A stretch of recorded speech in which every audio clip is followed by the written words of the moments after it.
Sărbătoarea întâmpinării Domnului, 2 februarie. În Israelul biblic, primul băiat dintr-o familie era din oficiu dedicat Domnului.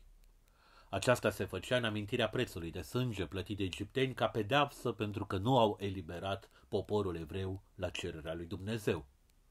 Atunci, la eliberarea evreilor, Biblia povestește că Dumnezeu a ucis pe toți întâi născuți din Egipt. De aceea, pentru a nu uita și pentru a mulțumi, acest sacrificiu era preluat în mod simbolic de către fiecare familie de evrei. Întâiul născut era închinat Domnului.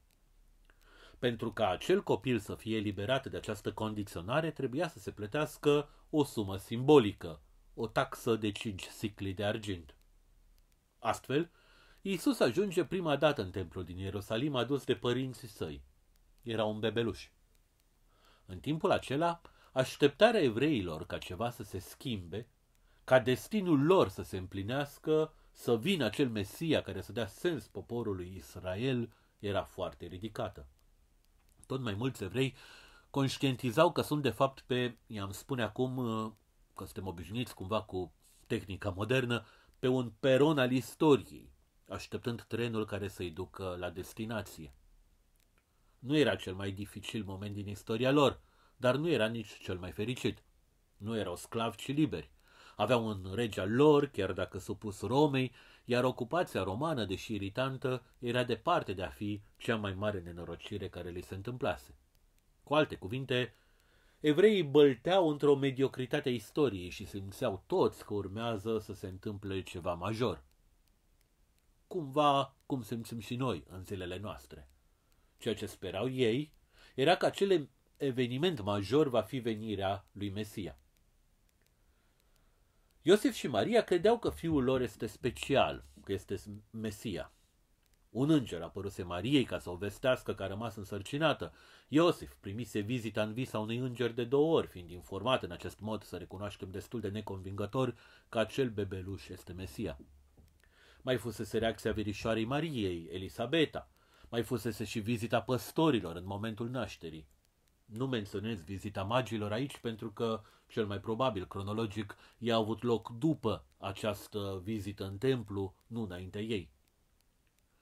Ajunși la templu, Iosif și Maria au îndeplinit ritualurile necesare, plata taxei de răscumpărare și arderea de tot a 2 porumbei pentru curățirea mamei.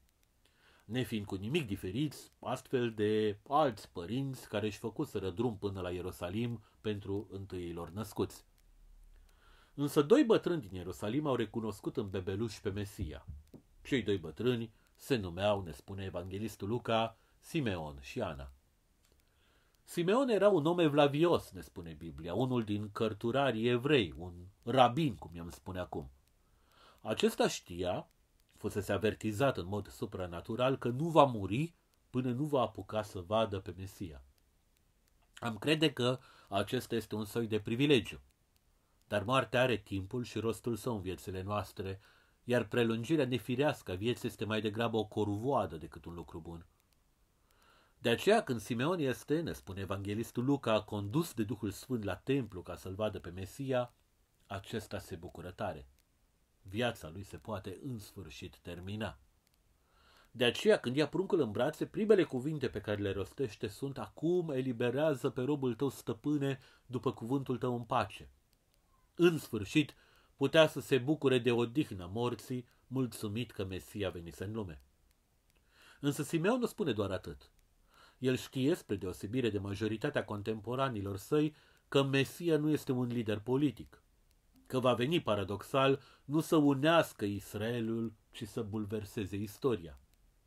Iată, acesta este pus spre căderea și spre ridicarea multora din Israel și ca semn de contradicție, va spune Simeon părinților lui Isus.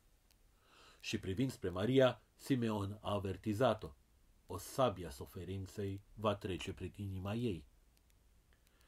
Simeon știa că Mesia va suferi și că victoria lui este o victorie paradoxală, a suferinței, a smereniei, a slăbiciunii. Acum știm că ceea ce a spus Simeon este adevărat. Mesia a venit și a bulversat istoria, atât istoria Israelului cât și a întregii lumi. La peste 2000 de ani de la evenimentul sărbat astăzi, Iisus este încă un semn de contradicție în această lume. Lucrarea sa mesianică se îndeplinește încet, atât de încet încât e foarte posibil ca fiecare dintre noi, cei de acum, să ajungem la bătrânețe, să ne plictisim de viață și să nu fi văzut încă dus la îndeplinire proiectul lui Mesia de a restaura întreaga creație. Asemenea lui Simeon, vom obosi de atâta așteptare, dar ideal este să nu obosim tot ca el în credință. Dreptul Simeon a văzut bebelușul care va schimba lumea. Noi vedem deja semnele lucrării lui Isus în lume. Deși Isus este încă un tot mai puternic semn de contradicție, o piatră de potigneală, deși mulți încă se prăbușesc din pricina lui, mulți alții se ridică. Lumea aceasta, deși ne nemulțumește profund și este bine că este așa, este tot mai bună. Tinde, uneori stângaci, alteori greșit, spre noul ei destin, stabilit de către pruncul pe care Simeon l-a ținut în brațe în templul din Ierusalim. Deci, să nu ne pierdem speranța.